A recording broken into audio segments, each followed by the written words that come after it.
कानी बहू। किशोरी लाल जी के बेटे राघव की शादी की बात जगह जगह चल रही थी, लेकिन किशोरी लाल जी को कोई लड़की पसंद ही नहीं आती थी। और उसकी एक ही वजह थी, किशोरी लाल जी का लालची होना। उनको लड़की वालों से मोटा दहेज चाहिए था और इसी चक्कर में एक दिन वो एक बहुत पैसे वाले के घर अपने बेटे का रिश्ता लेकर पहुंचे। उस आदमी का नाम था ओम प्रकाश।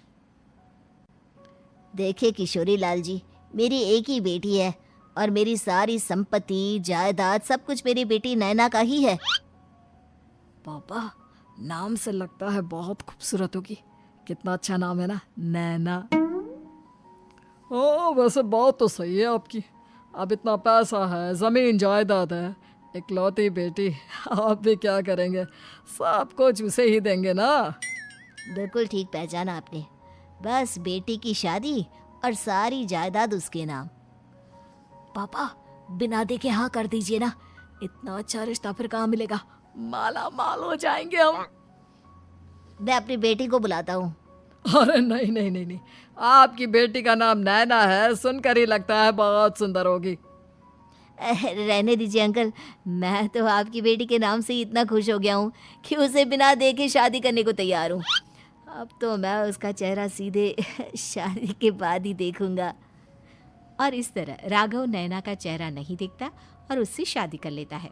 शादी के बाद अपनी सुहाग रात पर जब राघव नैना का घूंघट उठाकर देखता है तो नैना की आंखें बंद थी। कितने खूबसूरत हो तुम नैना, जरा अपनी आंखें खोलकर मेरी तरफ देखो तो सही। नहीं, मुझे शर्म आती है।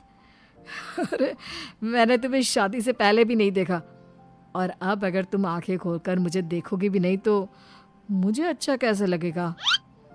इससे पहले कि नैना अपनी आंखें खोलकर राघव की तरफ देखती, अचानक से लाइट चली गई और राघव नैना को पूरी तरह से देख भी नहीं पाया।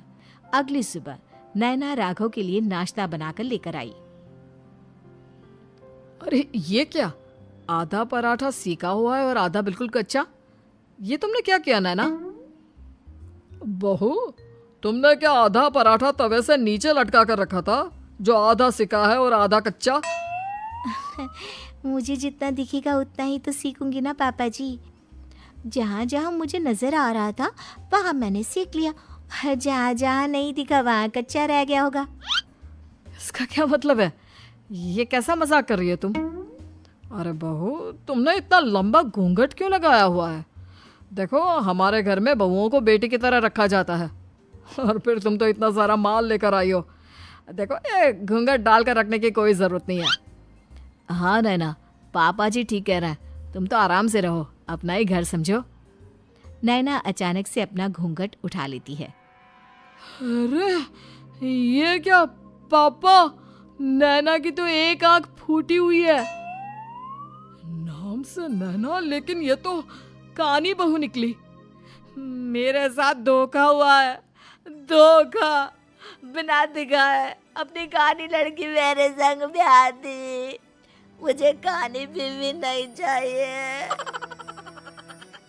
मुझे अभी ओम प्रकाश जी से बात करनी पड़ेगी। आखिर उन्होंने मेरे साथ ऐसा किया क्यों? अरे, आप लोगों ने ही तो पापा से कहा था कि आप लोग शादी से पहले मुझे देखना नहीं चाहते। अब मेरे पापा पर क्यों इल्जाम लगा रहे हैं?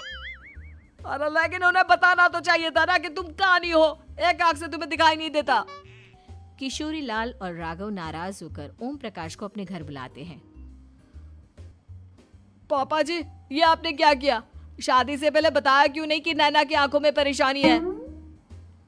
अरे, आप ही ने तो लड़की देखने से मना कर दिया था। और लेकिन आप बता तो सकते थे। आपको तो हमारी बेटी की प्रॉपर्टी चाहिए थी, वो भी पूरी की पूरी। अब क्या हुआ अगर उसे आधा दिखाई देता है? प्रॉपर्टी तो आपको पूरी मिल गई ना। अरे ये क्या बात हुई? मेरी शादी प्रॉपर्टी से नहीं, आपकी बेटी से हुई है। अब ये तो पहले सोचना चाहिए था, तब तो मेरी प्रॉपर्टी देखकर तुम्हारी जुबान लप लपा रही थी। लेकिन मैं कानी लड़की को अपनी बीवी बनाकर नहीं रख सकता। पापा, कुछ करिए ना आप। हाँ, करता हूँ। देखिए ओम प्रकाश जी, आप हमारे साथ ऐसा नहीं कर सकते। और तुम देखो, अगर तुमने मेरी बेटी से शादी तोड़ी ना, तो जो भी प्रॉपर्टी मैंने तुम्हें दी है वो तो पूरी की पूरी वापस ले ही लूँगा, और आधी प्रॉपर्टी तुम्हारी भी लूँगा। अरे मेरी आधी प्रॉपर्टी भला क्यों लेंगे आप?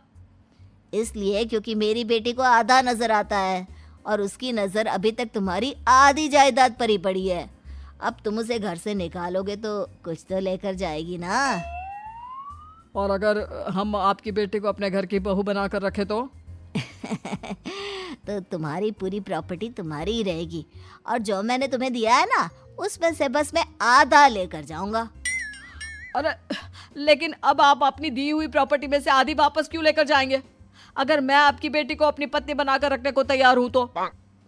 इसलिए ताकि भविष्य में अगर तुम मेरी बेटी को धोखा दो तो उसके पास कुछ तो रहे जो पति का हो।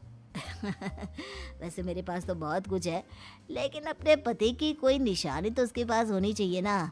अब अगर तुमने मेरी बेटी को कहानी कहा तो तुम्हें प्रॉपर्टी भी कहानी ही मिलेगी, पूरी नहीं। जमाए राजा। किशोरी लाल और राघव समझ चुके थे कि वो बुरी तरह फंस चुके हैं और अब उनके पास वहां से निकलने का कोई चारा नहीं है। अब समझ में आया ना, लालच बुरी बला होती है। एक तो तुम्हें प्रॉपर्टी मिली, ऊपर से बीवी मिली, उसमें तुम्हें नखरे भी दिखाने हैं। आए बड़े, चुपचाप बैठो दोनों। कुछ दिनों के बाद नैना राघव की कार लेकर बाजार घूमने निकलती है और जब कार लेकर वापस आती है, ये क्या? एक तरफ से मेरी गाड़ी पूरी खराब हो चुकी है। लगता है तुमने मेरी गाड़ी को किसी दूसरी गाड़ी के साथ एक्सीडेंट किया है। अरे अरे कितना बड़ा नुकसान कर दिया तुमने बहू। वो क्या है ना पापा जी, मुझे एक आंख से दिखाई नहीं दे रहा था, सामने से गाड़ी आ रही थी। मुझे तो सिर्फ आधा ही दिखाई दिया और वो गाड़ी मेरी कार से रगड़ते हुए निकल गई। अब मैं क्या करूं बताओ? आप इसे ठीक कराने के पैसे कौन देगा? तुम्हारे पापा? तुमने मुझसे इस तरह से बात की? अभी रुको। नैना राघव की शिकायत ओम प्रकाश को कर देती है। देखो राघव, अब जो मेरी आधी प्रॉपर्टी तुम्हारे पास थी ना, उसमें से आधी और मैं लेकर जाऊंगा, क्योंकि तुमने मेरी बेटी को डांटा। अरे नहीं नहीं पापा जी, गलती हो गई, माफ कर दो। गलती की तो कोई गुंजाइश ही नहीं। अगली बार मेरी बेटी को डांटा तो बची हुई आधी में से आधी और ले जाऊंगा। लालच के चक्कर में हम दोनों ने बहुत बड़ी गलती कर दी बेटा। एक तो तुम्हें कानी बहू मिली और ऊपर से जो माल मिला वो भी काना। इस तरह राघव की हर एक गलती पर ओम प्रकाश उसकी प्रॉपर्टी का आधा आधा हिस्सा लेकर अपना सारा माल वापस ले गया और राघव को कानी बीवी से काम चलाना पड़ा। भाई लालच वाकई में बुरी बला है।